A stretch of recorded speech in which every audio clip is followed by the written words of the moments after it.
Good evening, dear friends, and welcome to our show. Here we are where spirit meets story, truth and mystery with your host, Dr. Douglas James Cottrell. We are journeying together through the deeper meanings behind today's world events, ancient wisdom, and the quiet whispers of the divine. We're going to reflect, remember, and reconnect. If this is your first time with us, welcome to the family. Make sure to follow us and ring that bell, check those checks, and click on that link to subscribe wherever you're watching and listening from wherever you are in the world. This show isn't just a broadcast. It's a broadcast with intention, with spirit, and with love. Now, here is Douglas.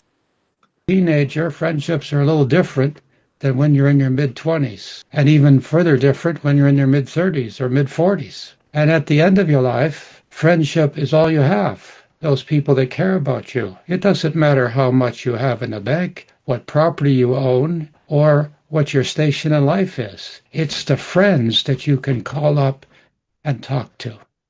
You agreed to one major lesson per decade. So let's say you live at least 7 decades. That's 7 lessons you have to learn, or more exactly, have decided to learn to present to yourself so that you would be a wiser, more fulfilled, enriched, self-aware, and then self-realized spiritual being. That's what it's all about, my friends. It's fulfilling that path that you decided in the pre-existence to walk when you're here in the world.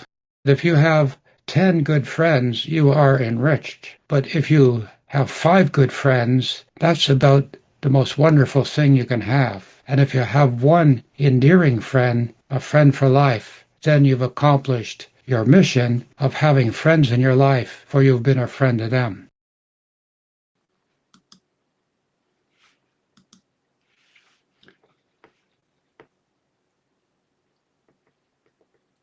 Okay, I guess we're live now, my friends. It's good to see you.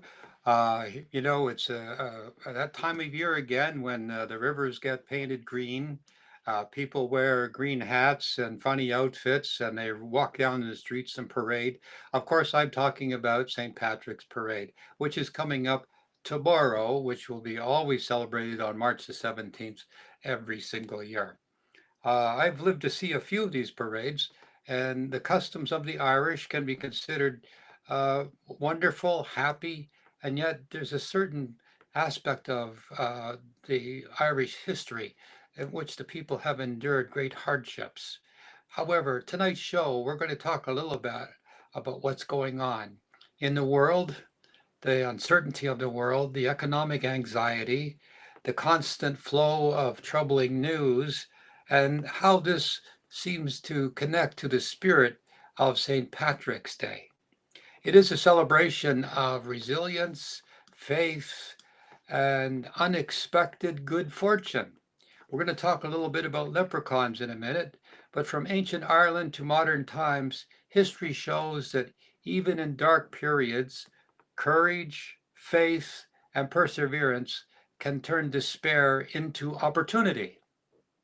Tonight, we're going to explore the deeper meaning of luck, karma, and spiritual guidance, and how each of us can find hope and strength in these uncertain times. I can tell you in my life, having now 7 decades behind me, that at the moment things are happening, they sound crazy, illogical. The people in charge have corruption in mind, they have power or lust in mind. They don't seem to care about us, the ordinary person. But we care about each other, don't we? And that's why we come together and we protest. We have communication in groups, we have strategy, we have the almighty power of the vote. And unfortunately, those elections don't come soon enough when we discover that people that are in charge might not be the ones that we want to have in charge.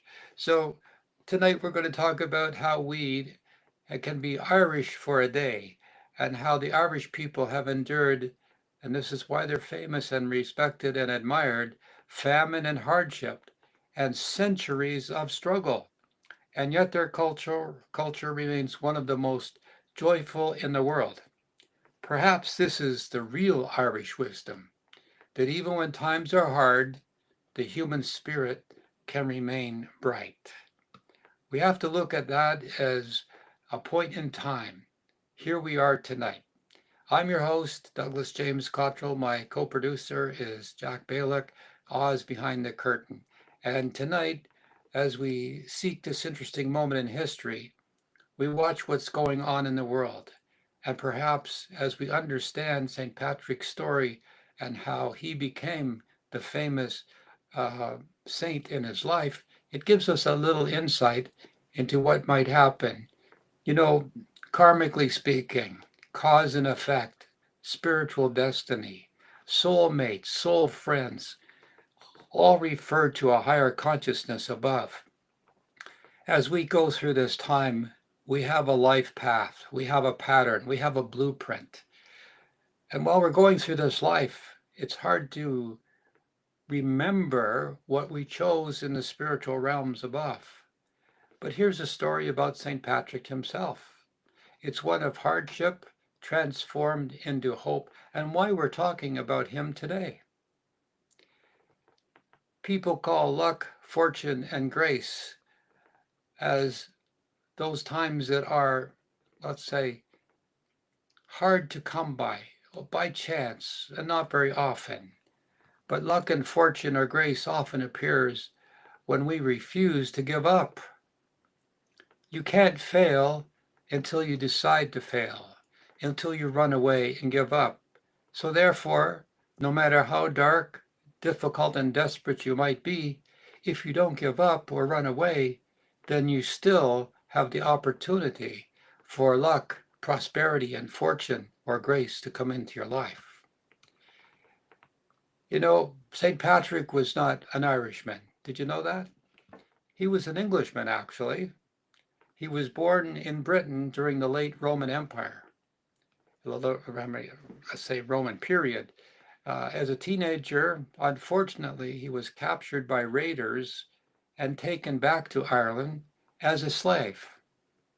For years, the story goes, he was isolated, far off away from the action of city life, and his task in life was tending sheep on remote hillsides. He was far, far away from home. He had no freedom and no guarantee of survival. And yet, this desperate time, it was during these lonely years that Patrick experienced a deep spiritual awakening. And as I recall the story, angels assisted him, and a way was found how to escape Ireland and return home. But this isn't the end of this remarkable story. Instead of forgetting Ireland, we would always say, I'm never going back there. The land of his captivity, enslaving him and causing great difficulty and losing those youthful years in his life. God called him home, that is to say, to his destiny, to Ireland. He returned this time not as a prisoner, but rather as a teacher and a spiritual guide. He used to teach using the three-leafed clover. That represented the Trinity. And he taught this and explained the Trinity to all whom he met. Unfortunately, misfortune sometimes becomes the beginning of our greatest time of despair, but it also sometimes becomes the beginning of our greatest purpose. He was recaptured and even administered to those people in jail, teaching them the Trinity. Was it luck, or was it chance? Was it misfortune, or was it his tenacity that he didn't run away? Was it luck? Was it his tenacity? Or did he believe with such greatness that something must be good coming to him? Well, the Roman philosopher Seneca once wrote, luck is what happens when preparation meets opportunity. We hear stories of lucky people. We often discover something deeper. Many of these people simply kept going when others stopped. My mentor Ross Peterson once said, As long as you stay on the roller coaster, you might go up and you might go down, but you will finish the ride. Failure and despair all start with giving up and not staying on course until the end. Consider the story of Winston Churchill during World War II. Britain stood nearly alone against Nazi Germany. The V-bombs, the Blitz, they fell nightly on London. It looked as if London was going to collapse. However, at one point, Churchill told his nation, "When you are going through hell, keep going, because you're going to come out the other side, I assume." These words were not optimism without reason. They were the recognition that perseverance itself can change the course of history. Stories of unexpected fortune can be found as history is full of people who seemed unlucky until time revealed something else. And this is why we say all things are known to God. In God's time, all things work out. Howbeit slowly, as we continue to go through those lessons that are in front of us, those experiences we have, tenacity, tenacity, tenacity, we find our inner way. Take the story of Abraham Lincoln. He lost elections repetitively, but long before, he ultimately became one of America's most influential presidents. Thomas Edison failed thousands of times before perfecting the light bulb. Edison is famously noted for saying, "I have not failed. I just found 10,000 ways that didn't work." So even in spiritual traditions, we can find similar stories. The Buddha left a life of comfort to face uncertainty and struggle before finding enlightenment. The coat of many colors, Joseph in the Bible, was sold into slavery.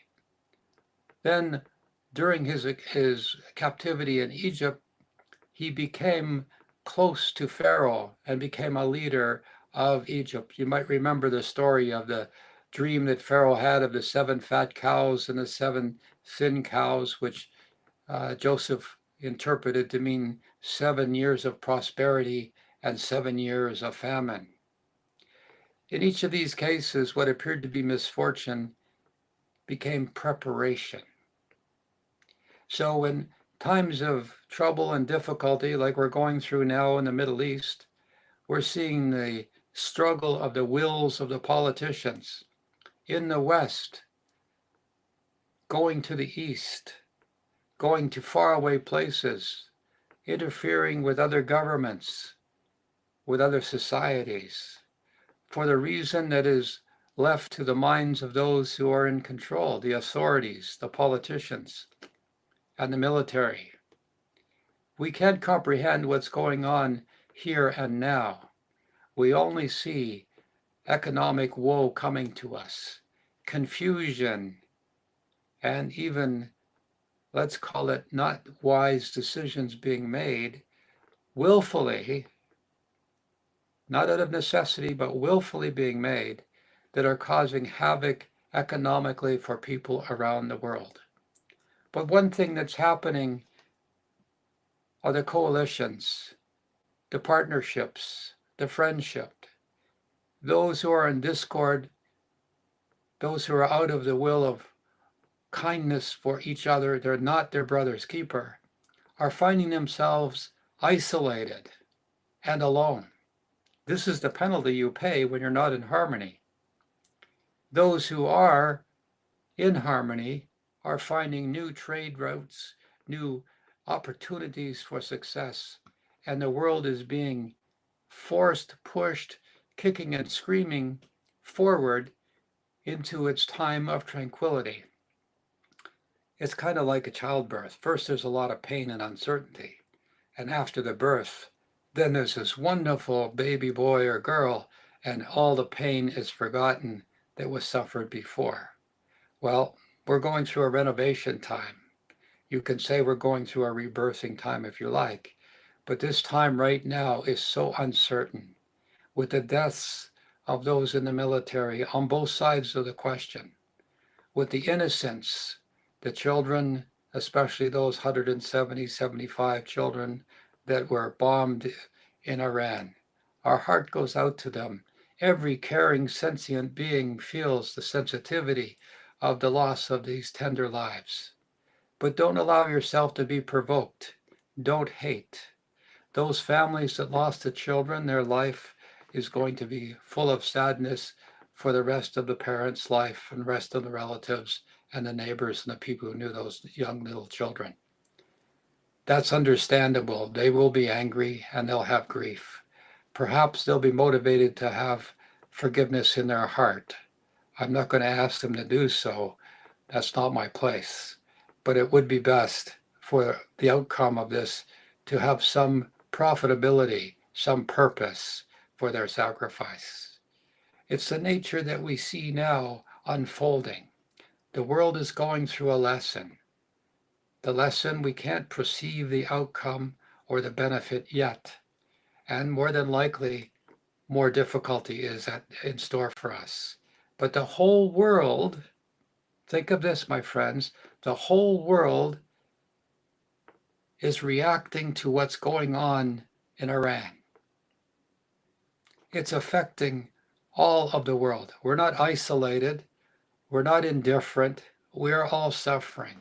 The commodity prices going up, for instance, is one of those demeanors or those, I guess you say, equalizers. The provocation and how this is coming about is a different question. Ancient hatreds between the Israeli people and the Arab people are still at play. Unfortunately, there hasn't been a way found for forgiveness and cooperation. But humans always do the right thing, but for the wrong reasons. In the end, there will be balance. Nostradamus spoke of this. Edgar Cayce spoke of this. Ross Peterson, my mentor, and even myself, we have seen the outcome. We have seen the other side. Right now, it's going to be terrible. Right now, there might be a nuclear explosion coming, as predicted from times far away and times present. I hope not. But we look at Ukraine, and we look at what's going on with the intrusion of Russia into Ukraine, and we see a similar pattern here developing between the intrusion or the war with Iran. I'm not going to say who's right or who's wrong. I don't particularly want to. That's not my interest. It's what's happening to the people that's going on right now, the misfortune. This misfortune is a preparation for something. On the other side, in 2030 or 2032 or 4, we're going to see the rewards of the mishaps that are going now. We're going to find out what these mishaps, missteps, this warfare, if you will, what it's leading to. It's not going to lead to more war. Already the cracks are appearing in the political mindset, in the plans, and in the actions taking place in all the countries, because this isn't just something that started out in Iran. It's now spreading out like the measles, going to the other Arab countries. And it's just unreasonable to think that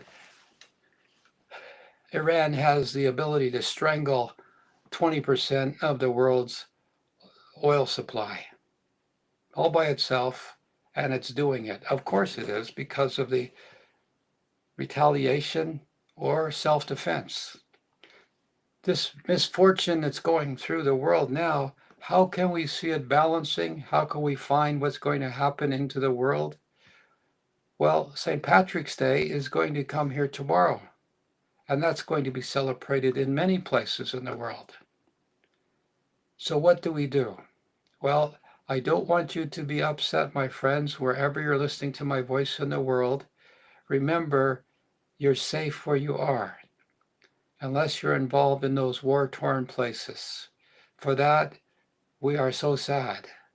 We are our brother and sister's keeper, and we pray to God for your protection and your endurance. For times of difficulty now, if times of difficulty are at hand, but just like St. Patrick when he was a slave and thrown into prison, and ultimately he became a figure in the world to represent good fortune and prosperity. However, the nature of karma and fortune in different cultures, it's the same process, but use different words to describe this process. In the Western culture, we speak of luck. In Eastern traditions, the concept often is called karma. Karma does not mean punishment, by the way. It means cause and effect unfolding over time. And as we see the difficulties in the Middle East unfolding, it can be stopped. The will of the politicians, the will of the clergy, the will of the business commercial people, and the will of the military. This can be stopped by people tomorrow. Tomorrow, all confrontations, all war can cease. The only thing that changes is the frame of mind of those people who are in authority. So pray for them in so much as you ask God Almighty, or to whatever name you call God, to intervene and to change their hearts, to allow their minds to seek wisdom and not self-destruction or aggrandizement. This is the way. This is how you, wherever you are in the world, can influence in a positive way those effects that are taking place in the various war-torn places of the world. I hate to say it, but the world is at war with us too. If you've noticed, more weather, the storms of huge magnitude have fallen upon different places like Hawaii. Huge weather storm going through there in just a few days. The volcanoes in Hawaii are erupting more often and I would say a greater volume than ever before. Look to Italy and you'll see more earthquakes. Mount Vesuvius and Mount Etna are rumbling. And as we see this as a sign, as Edgar Cayce once said, this is the beginning of the countdown for when the world starts to change. We already can see the weather patterns changing. We already see the stars in the sky. They're going south. They're in different positions. The oceans are heating up. This is a problem that affects our weather. We can blame green gas eruptions or effects, but the reality is, as I've seen years ago, it's the oceans are being heated up by the volcanic activity and the frictions it's caused between the crust and the core of the earth. This is what we've seen for years now. This is what we're going to see continuing, and the world is going to shake us off like a dog shaking fleas off its back if we don't, let's say, wise up to what's going on. And when I say we, I mean those human people, those human beings that are in the leadership roles who can, in a moment, decide not to press that button to send missiles and drones, death and destruction to faraway places. Remember, this is not a war fought because there's some evil empire trying to invade the country. This is a war that somebody decided to have for economic reasons, for retaliation, or perhaps even revenge, ancient revenge, so even. It has to stop. And when enough people die, or when the world participates with volcanic activity, earthquakes, or terrible weather, we're going to be distracted for more, and we're going to have to pay attention to survival. You know, the ancient prediction about soldiers in the future will turn their weapons into plowshares. That's because we won't need war, we'll need food. When these conditions of extreme come together, which are rapidly coming towards us now, the world is going to change. I'm not telling you anything new. You're a smart audience. You've heard of these predictions. You've studied as a spiritual, advanced person the prophecies of the great seers of the world, the great prophets, including those in the good book, the Bible, and in other spiritual books that are well written by the prophets and sages of the past. Remember, seeds planted in the past eventually grow. The seeds that have been planted out of hatred and anxiety are now growing into what is taking place in these various aspects in the Ukraine, in the Middle East, in North and South Korea, in Taiwan and China, in India, and many atrocities that are taking place in Africa. ISIS is everywhere in Africa. People are being killed, mutilated, and it's just terrible in some of these extreme conditions where humans are attacking humans, and the greatest sin of all is to attack the innocents and hurt the children. But those foolish minds, whether they know it or not, are lining up for their own future to receive exactly that they put forward. The rule is good intentions, perseverance, and integrity often produce outcomes that look like luck to outside observers, but in reality, it's cause and effect in order. The world feels unsettled right now. As you know, conflicts continue in several regions of the globe. Markets are fluctuating. People are worrying every day about their future. America can't afford to pay the people at the airports, but they're paying billions of dollars in weaponry. This doesn't make sense.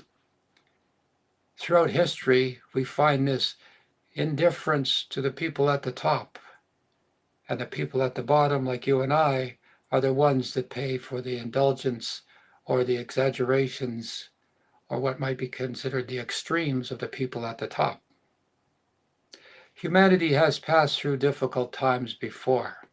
We've had world wars. We've had economic depressions. We've had pandemics just as recently as 2020. Political upheaval is always constant, especially when there is those who want to be dictators or emperors or the single person directing the country. Can't be done. A proper country is ruled by a few people who are organizing the world and carried out by the greater number of people with equality and justice. That's how great civilizations prospered. They were prepared. They had armies, they had soldiers, they had, let's say, survival equipment. They were prepared for the eventual possibility of disruptions or attack, but they didn't use them as a way of gaining prosperity or expansion.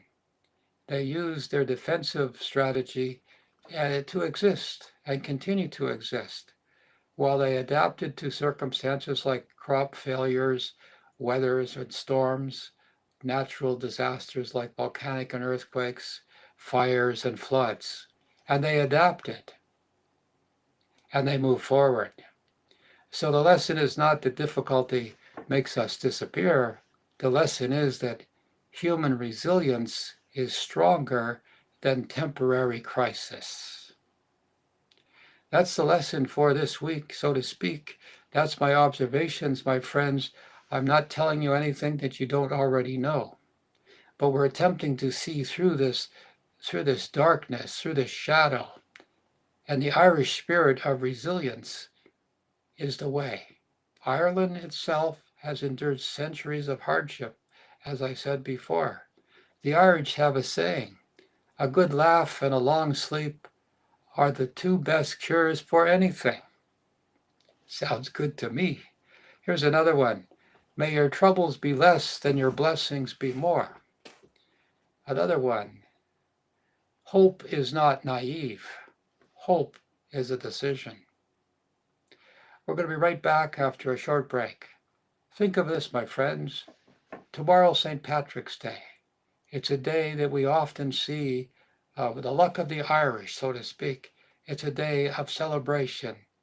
It's a day of rejoicing that success and goodwill came after a time of despair, a life of despair.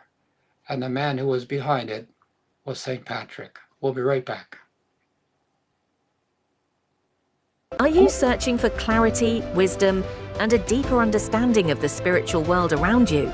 Meet Douglas James Cottrell, PhD, a visionary author and teacher who's helped countless people transform their lives.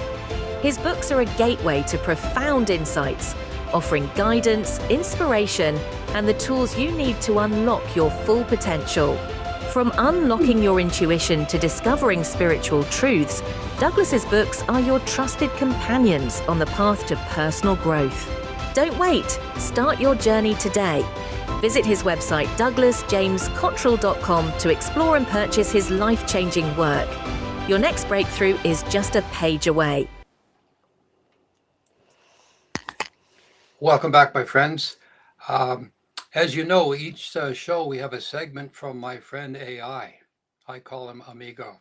So here's a short piece that he's given me Amigo has sent to me. It's a short piece tonight. It calls it the 2-minute advice from your Amigo. Okay, when the world feels uncertain, people often search for luck, but luck is rarely random. More often, it is the quiet result of patience, preparation, and courage. Storms pass. History moves in cycles perhaps. What matters most is how we conduct ourselves while the storm is passing. Right now, I'm adding into his comments. What matters most is how we conduct ourselves while the storm is passing. Kindness, integrity, calm thinking. These are not only moral virtues, they are practical survival tools. And if you maintain them long enough, others might one day say, you were lucky. Quote unquote from our wonderful AI contributor to the story.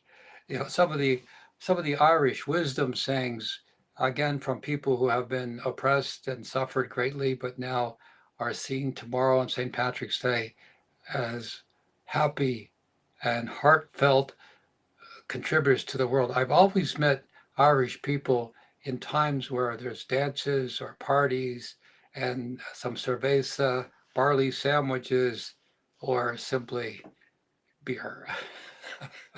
The green beer will be flowing tomorrow, and I'm sure the Guinness will be everywhere in bars throughout the world. So here's some Irish storyteller wisdom sayings. The storm may shake the tree, but it cannot uproot the forest that stands together. Here's another one. That's the Irish way. Weather the storm and keep your roots. On luck, the Irish have a saying, luck is a strange thing. It often visits the man who kept working after everyone else went home. Isn't that so true? On hope, even the longest night in Ireland must give way to the morning. That's a beautiful line for uncertain times. On courage, a brave heart is better than a lucky coin. You know, on faith, God writes straight with crooked lines. God writes straight with crooked lines. This is a famous Irish expression meaning that difficult paths can still lead to good outcomes. One last one here. The river cuts through the rock, not by strength, but by patience. Okay, one more. May you live long enough to know that the troubles you feared never come. So, my friends, the Irish people have endured famine, hardship,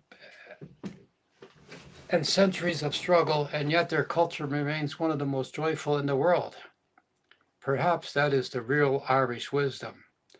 And even when times are hard, the human spirit can remain bright. As I mentioned before, I was going to talk a little bit about our friends, the leprechauns. You've heard them, stories about leprechauns and how they have a pot of gold and things like that. So where do leprechauns come from?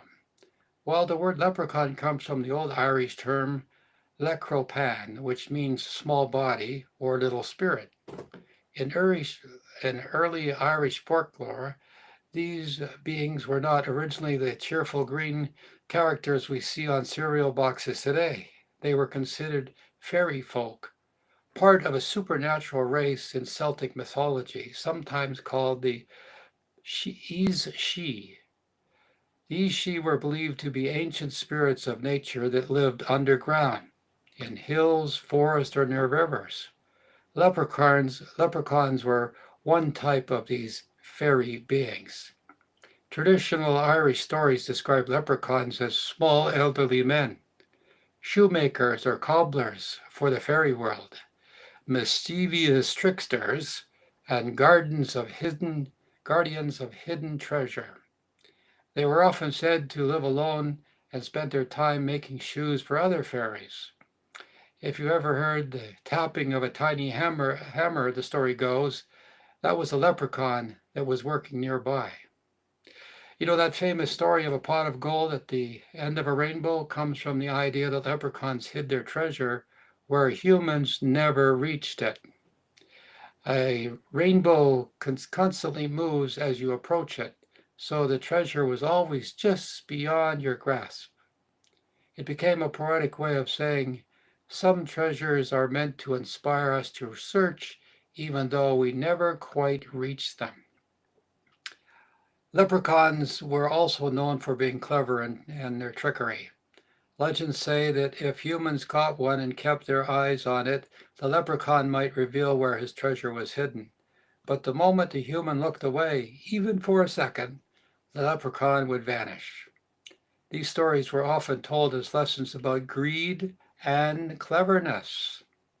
Interesting, leprechauns themselves have nothing to do with St. Patrick historically.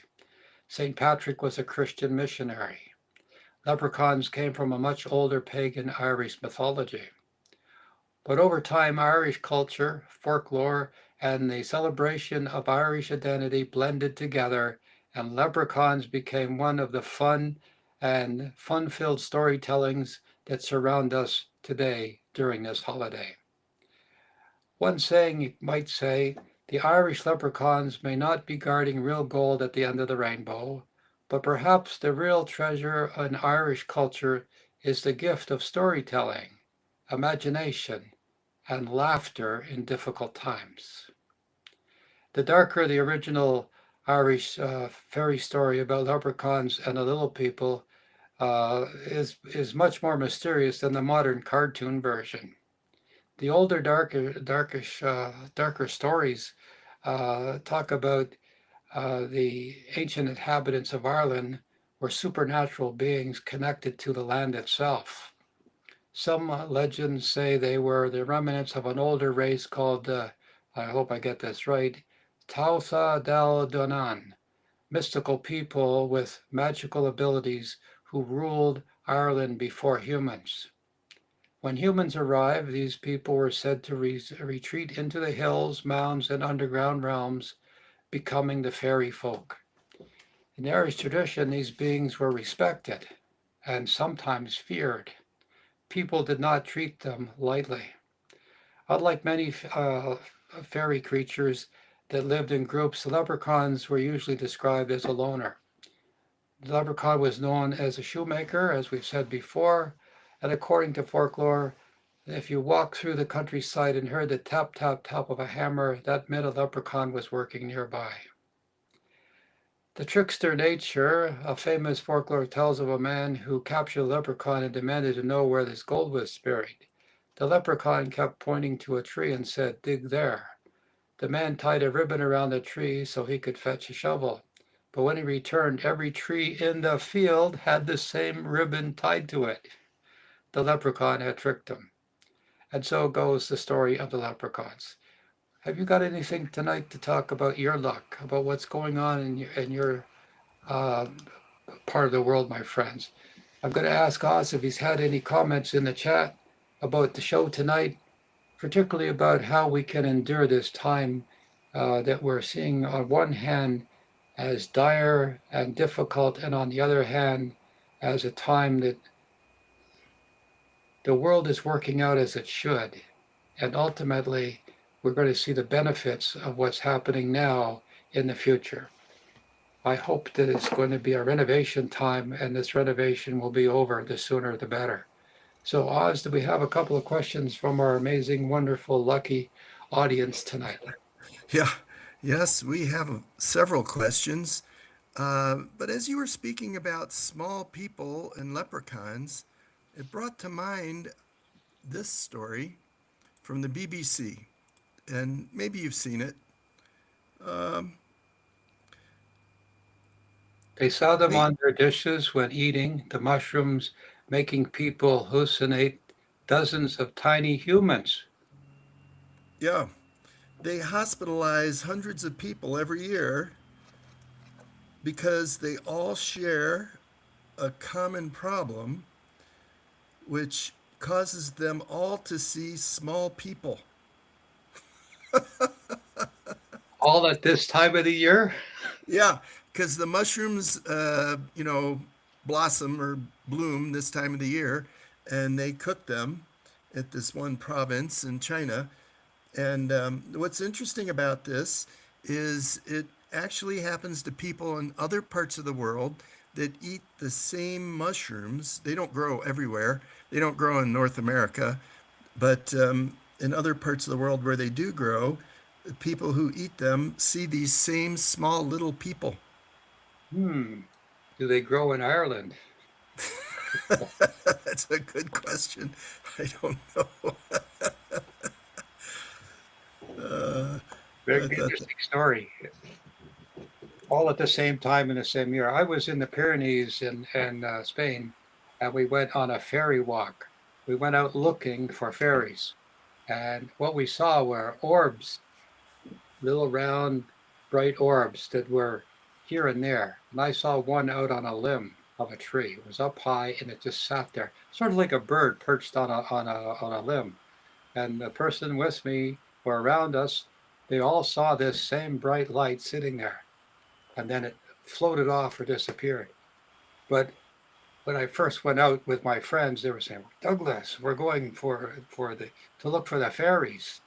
You know, where my mind was, okay, what what have you been smoking, my friends? You know, but it turned out that there were lights high up in the Pyrenees, and many people saw these orbs. Interesting story, interesting memory there. So, questions from the audience tonight. yeah, yeah. First one is from Sybil Farmer. What is the difference between having good luck and being blessed? I don't see any difference. I think it's, if anything, it's determination. Sorry, the it's the it's the word itself. It's the interpretation is the word I was looking for. As I said, one of the things about luck is luck comes to people who are well prepared, so that when the opportunity arrives, they take advantage of it, and people call them lucky. So being blessed can be a fortuitous divine intervention in your life. Like somebody puts their arm out and stops you from stepping off the curb just as a bus goes by. That could be considered a blessing that you might interpret as, wasn't that lucky that person was there to put their arm out? However, was it a blessing that the person was there arranged to be there? Could be an angel. Usually angels appear sometimes two at a time, and then they disappear right after. You look around and they're gone. That's to tell if you've had an angel intervening in your life. So the short answer is luck and a blessing are pretty much the same. Luck would be sort of unexpected. A blessing would be from a source that you wouldn't really expect, but you'd be praying for it or hoping for it. Okay. Yeah, from This Too Shall Pass, was asking about the potato famine a long time ago. And what do you know about that? What do you think we could learn from a potato famine? Well, how to be prepared. And when people like me, I'm a modern day prophet. That means I have divine communication through my dreams or visions or meditations. That means I'm not nervous enough or I'm not wise enough to be able to tell people what I see, even though sometimes it sounds ridiculous or harmful, or it might sound to be negative. But in a way, are not all warnings kind of negative? You're talking about looking out for some problem or disaster. So the lesson here for us who are aware is to be prepared. You don't want to be like those seven maidens in the Bible, the story where the seven wise maidens had enough oil to last through the night, and the seven foolish maidens had to get up in the middle of the night and go and try to find more oil while they were waiting for the bridegroom to come and take them to the wedding. The wise ones ended up going to the wedding, and the ones that were foolish were out of luck.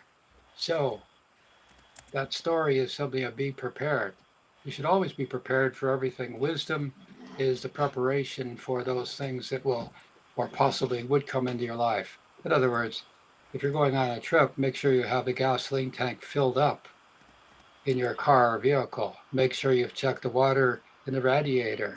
Make sure the air in the tires are inflated to the right pressure.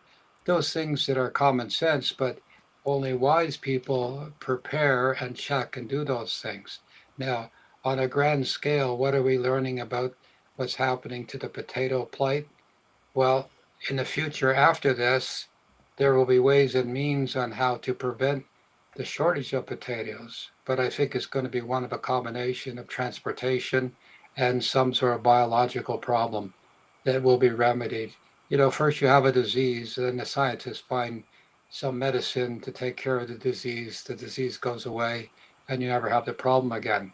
So that's what comes to my mind about what we're going to learn as a nation in the distant future, how to find whatever this biological problem was, or what caused this blight on the potatoes, or what was causing the disruption in the planting and distribution of these potatoes to everyday people.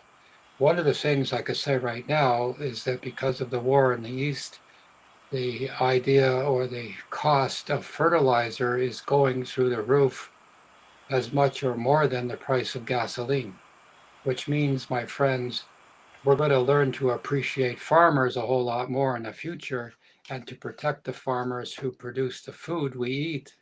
How many of us think about, as we complain about the food, that the farmers who produced it, they had to spend months, they had to spend money all in advance to get the food produced, and then they had to spend money to harvest it and more money to ship it to us. We don't think of those things at all. And I can tell you that the farmers get paid a whole lot less than the greengrocer who gives you the potatoes at the end of the process. So maybe we're going to learn how to take care of our farmers a little better. One of the lessons. Maybe we're going to learn to pay attention that conflicts are far-reaching and costly.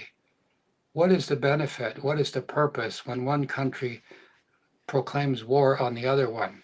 Usually in the past, the nation that invaded was the one that stole all the people's property and they enslaved the people. So there was a purpose for invading another country, which was greed. In this time and this date, what's the purpose of the war today? It's not clear.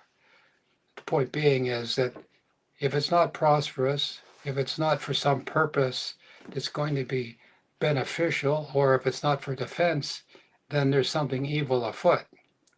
As such, let me get back to the point. What we're going to learn is to take care of our farmers and those who are in authority to be responsible enough to take care of the supplies, fertilizer, gasoline, diesel fuel, tractors, etc., are going to be available for people to grow food in our country. That's all eroding right now. Not to be scary, but those are things right now. Gasoline's going up, yes, but fertilizer, jet fuel, and a whole lot of other things that are needed for farming are going up. Who's going to give us the seed potatoes? I predicted in the past that seeds are going to be as valuable as gold. What does that mean? That means that seeds aren't able to be produced, disseminated, or given to farmers or ordinary people like you and I who might grow some potatoes in bags on our veranda or backyard. Okay, sorry to get on a roll on that one. It's just rolling through my head as to answer the question. Hope I did. Yep. Next question is about actually it's part of a question that the Lone Ranger is asking. How can someone who isn't lucky become lucky, or is there a way? What do you think? Well, that's a valuation of what's lucky, what's unlucky. If somebody they call them a jinx, or somebody is cursed, or somebody has misfortune, what are they doing? Well, they're learning all the ways to make a right decision. Edison was once said, I think I read it earlier even, that when he found a way to make a light bulb, he said he found 10,000 ways first not to make a light bulb until he found the one way to make a light bulb. So the person who is unlucky, well, it's a frame of mind to start with. Usually you believe somebody when you're younger, a teacher, a good friend, a parent, or somebody that shocked you when they said, "You're stupid. You're not going to amount to much. You're going to be trouble for everybody," or whatever they said. And as a child, you believe that. We had on one of my shows, we had a lady on who in her younger years, she was told that. And she believed that. Nobody's going to love you ever. And she took that to heart. Only when she became an adult and went through some therapy or something else happened to her, she realized, wait a minute, I believed my auntie or grandmother or whoever this person was, their relative, and they just said it offhandedly. But the child believed it. So, my friend, to get to the question, to go back and say, I'm not unlucky. I just need more luck. I just need to find out how to be lucky. Be prepared. Have something in your mind that you want to achieve. Someday I want to meet a movie star. And you will. They'll be getting on an elevator with you. You'll be parking your car and they'll pull up beside you and there's, oh my God, the movie star you've always wanted to say hello to. Luck finds those that are looking for it, is the words today. Luck finds those that are looking for luck. To be prepared for the eventuality, pro or con, to take advantage and prosper or to prevent loss. In other words, how many of you, my friends, have a flashlight in your car? How many of you have a first aid kit in your car? How many of you have a map in your car? Now I know, because my audience is smart, they're going to say, Douglas, we have a cell phone. We have a map on the car, the cell phone, etc., etc. And then I'm going to say back, well, what happens if your cell phone runs out of battery? What happens if you run out of Wi-Fi? You see where I'm going with this, my friends. Be prepared and have redundancy. So the answer to the question is, look for luck. Expect lucky things. Don't believe what people tell you. Don't tell people your plans or what you intend to achieve. Envy as well as jealousy can occur when you tell people what you're planning to do. Keep your mouth closed. Watch the tongue. It's the rudder of your ship. You don't need to tell people. You don't need to look for their approval, although we do. You don't need to ask people, what do you think? All successful people keep those things to themselves. They don't blame people. They look for solutions. And when they find a solution, then they tell the people that need to know to help them to make the solution come together. So all those things can be rolled up into how to be successful, but it starts with in your mind. Do you have a picture of yourself gaining, or do you have a picture of people taking stuff away? What you expect will happen. So that's how you change from misfortune to fortune. God Almighty, I am grateful for my life. God Almighty, I am grateful for the opportunities and the blessings I will receive each and every day. God Almighty, give me the courage to be successful. Because you see, my friends, there are some people who are afraid of success because they're going to be different than their friends. They're going to step out of their family. They're going to be different. But that's what success is. Don't tell people your plans. Be prepared. Do everything you can to make it happen. And most of all, expect it and pray. That's the way how to increase your luck, direction, life, and success. A couple more questions for a little more minutes here, a few more minutes for questions. Yeah, we do. Let's see. The next question is more about today, and the Daniel, I think his name is here on YouTube, asks, "How do you think the Course in Miracles can be related to the events of today?" I have no idea. If you're referring to a group of books that somebody wrote before, can't answer that question because I don't want to evaluate somebody else's work. What's happening in a lot of different scriptures, books, my own books, the book over my shoulder here, The New Earth, many of the predictions I made when I wrote that book are coming true, and there's more to come. So how those things that are written and the seers and the mystics and the prophets have told us, many people see the same things. How does it relate to today? It's to warn us, to give us reasons or explanations why the things are happening in the world so that we can be prepared. The cause and effect, or the law of karma, means that you have destiny, things you must go through. It's your responsibility. You can soften the effects of that destiny by being prepared. For instance, simply put, if you have a vision or a dream that you're going to be involved in a car accident, and this is a true story, it's happened to some of my clients or one of my family members, they say, "What do you think that means?" And I say, "Put on your seatbelt, drive slowly, stay away from other vehicles, and be prepared that if you do get into an accident, that you have an emergency kit, emergency flares, or the phone's charged up that you can call 911. And in every one of those cases, people did go through an accident.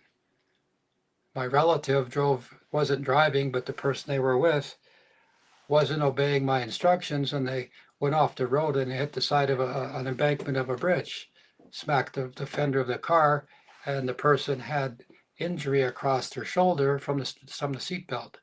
Fortunately, she was wearing a seatbelt, or she would have went out the window. So the point being is, be prepared. And what the world is teaching us now is to be prepared. To be a wise person is to be aware.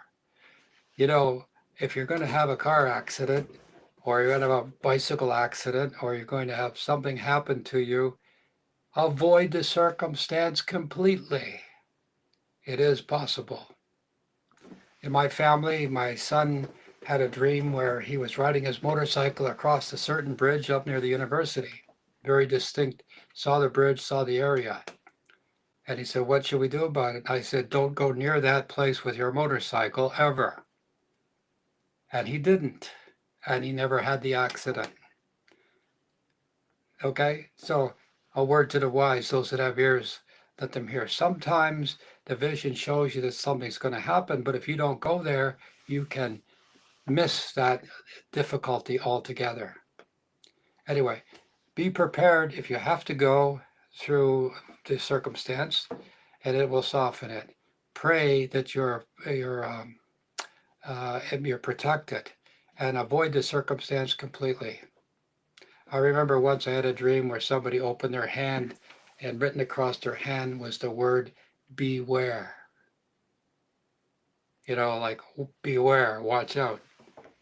He was a little bit of a rough guy, and I had to do some business with him. So what did I do? I sent somebody else to collect my money.